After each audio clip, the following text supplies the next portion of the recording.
ہمارے چینل پر آپ سب کو خوش آمدید۔ اگر آپ نے ابھی تک ہمارے چینل کو سبسکرائب نہیں کیا تو جلدی سے کر لیجئے اور بیل آئیکن بٹن کو پریس کر دیجئے تاکہ ہماری تمام نئے آنے والی ویڈیوز آپ کو ٹائملی مل سکیں۔ آج میں نے اس شخصیت کو مات دی تھی جسے لوگ ماں کہتے ہیں، جس کی عزت اور احترام میں ہمیں بس ہستی کے سامنے نظریں جھکانے کا حکم ملتا ہے، لیکن میری سب سے بڑی دشمن میری ماں ہی تھی۔ اس نے مجھے اس معاشرے کے سامنے نظریں اٹھا کر چلنے کے قابل بھی نہیں چھوڑا تھا، اس لیے میں نے بھی وہ کام کیا کہ اس کے ہوش اڑا کے رکھ دیے۔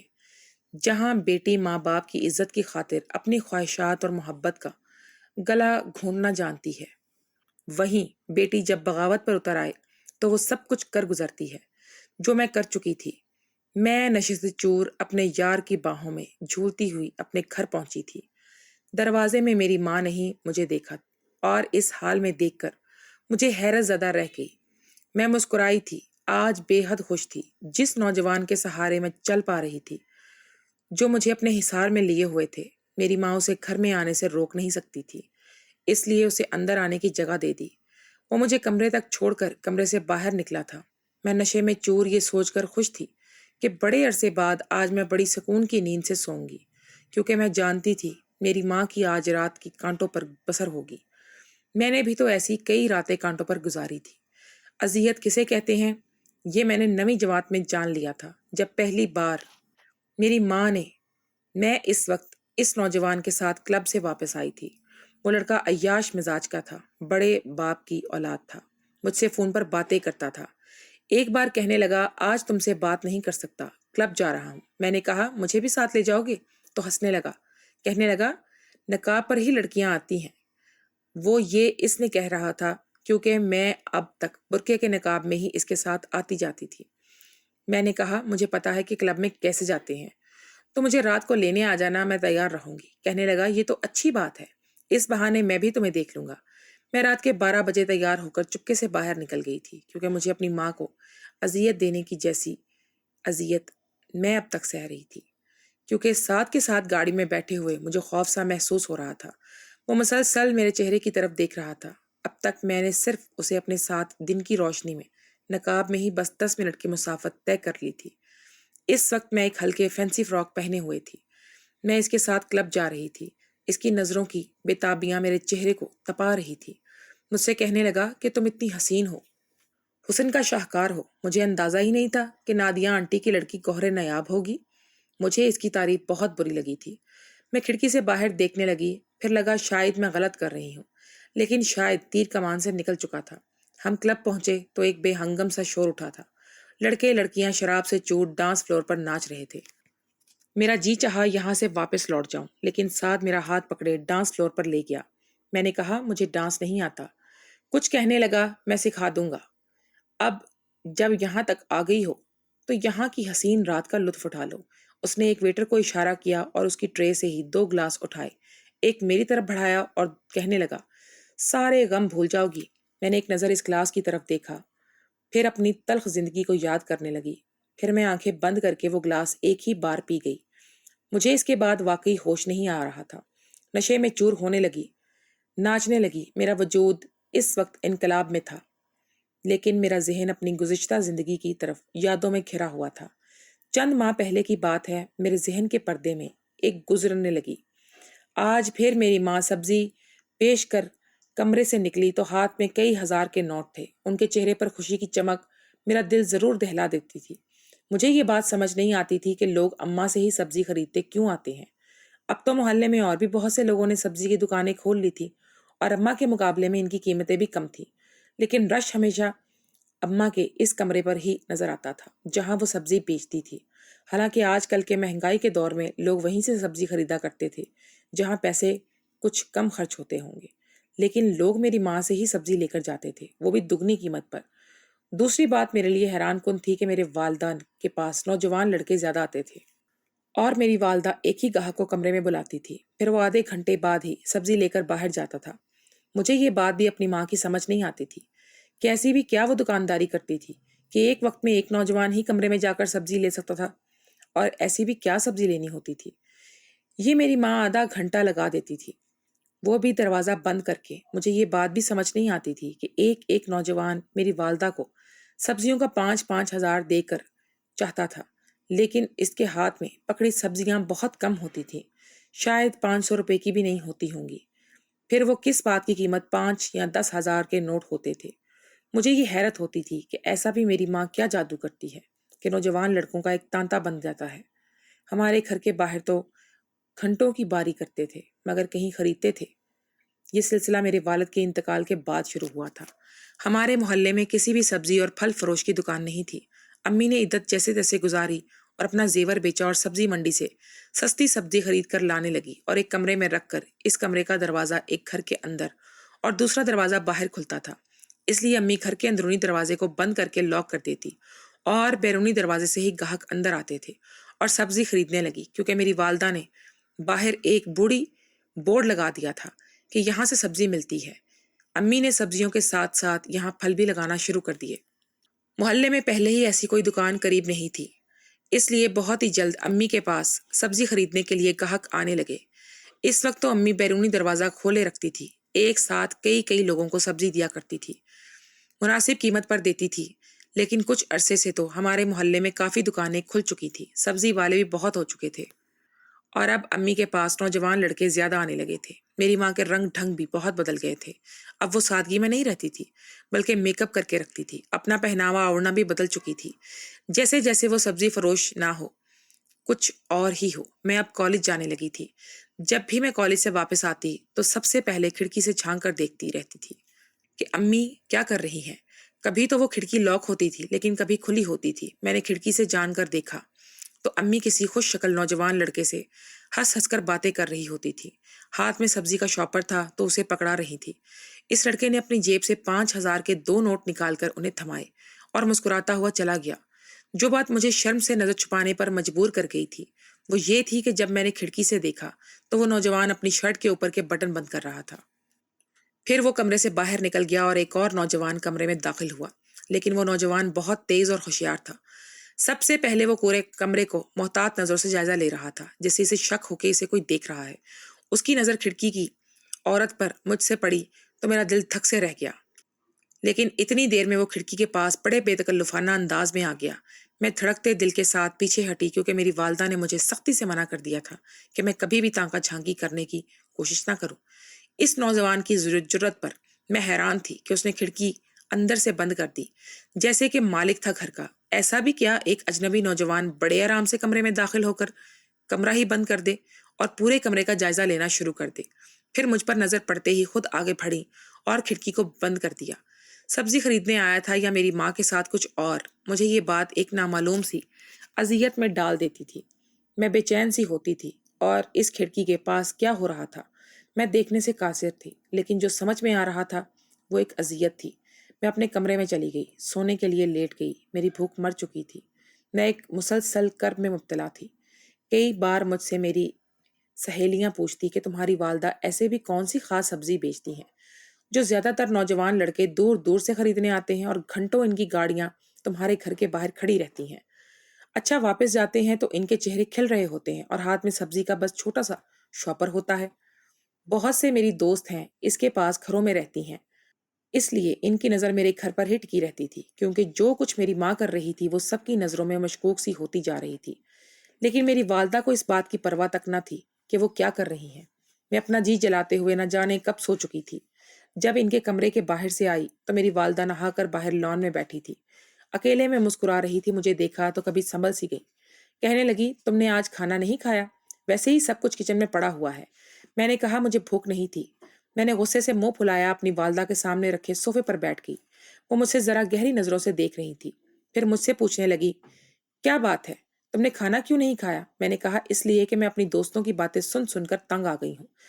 میں تقریباً سچ ہے امی، آپ کو اس بات کا احساس نہیں ہے کہ لوگ آپ کے کردار کے بارے میں کیا کیا باتیں کرتے ہیں؟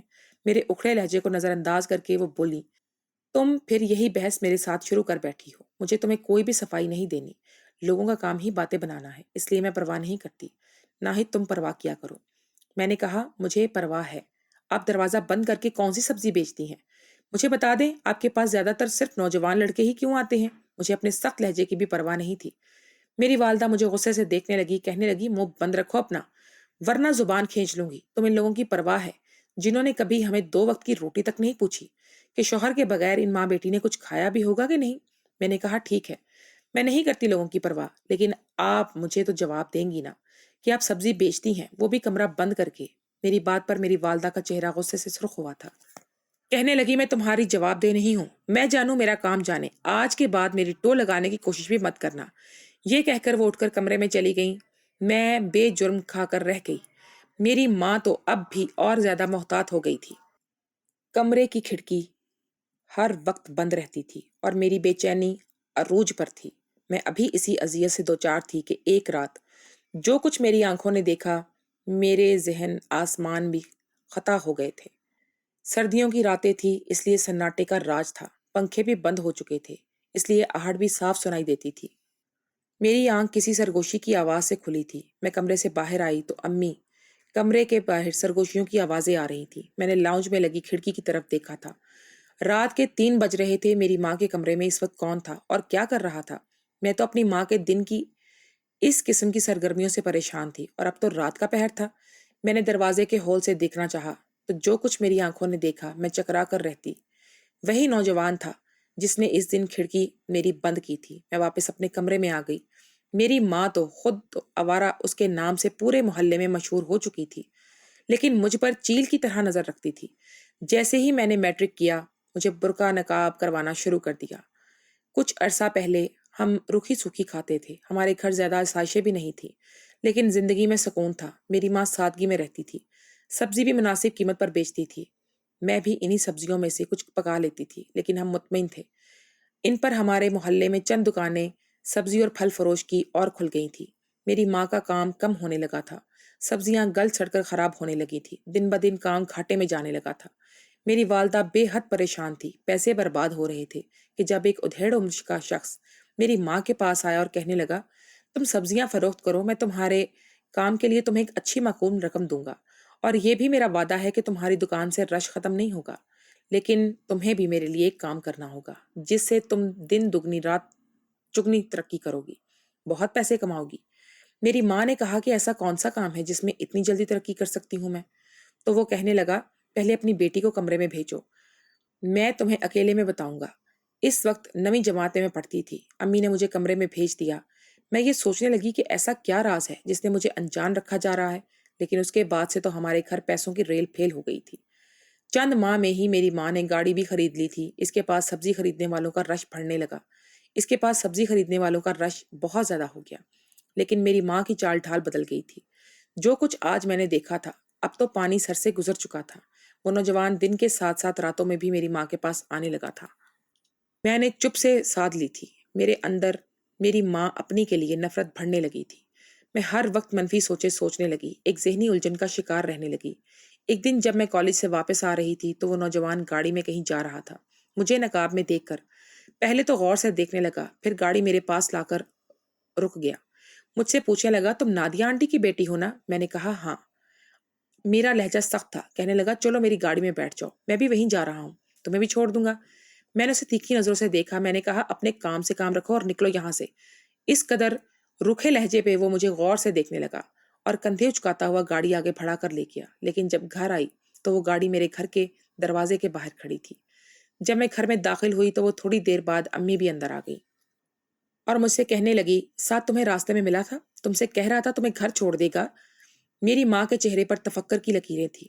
میں نے کہا ہاں کہہ رہا تھا، لیکن میں نے انکار کر دیا۔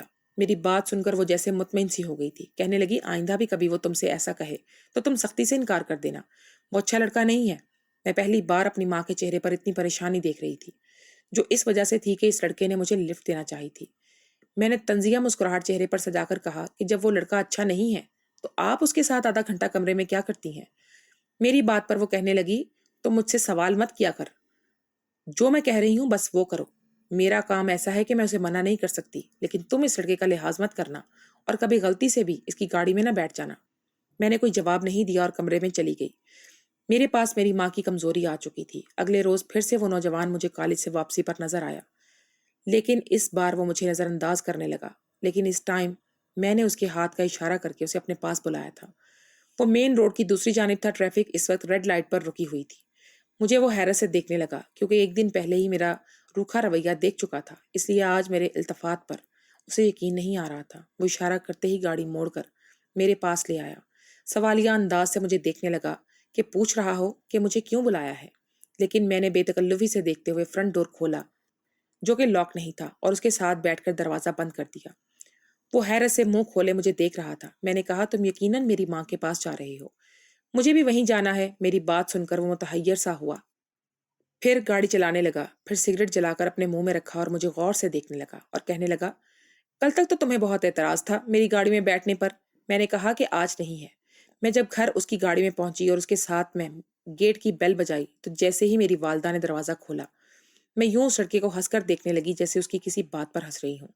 وہ مجھے بے یقینی سے دیکھ رہا تھا۔ میں اندر لاؤنج میں چلی گئی اور میری ماں کے پاس میری والدہ اس پر غصے میں تھی۔ کہنے لگی تم ساتھ کے ساتھ کیوں آئی ہو؟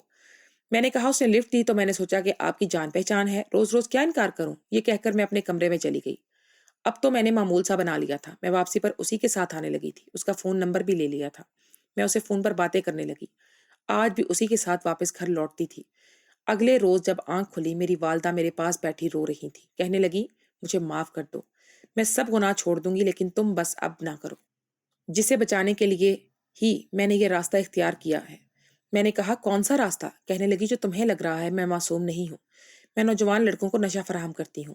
وہ نوجوان مجھ سے سگریٹ کے نشے لیتے ہیں اور اپنی شرٹ کے اندر چھپا لے کر جاتے ہیں تاکہ پکڑے نہ جائیں۔ چونکہ وہ اس نشے کے عادی ہو چکے ہیں اس لیے وہ عادت انہیں اب میرے پاس لے آتی ہے۔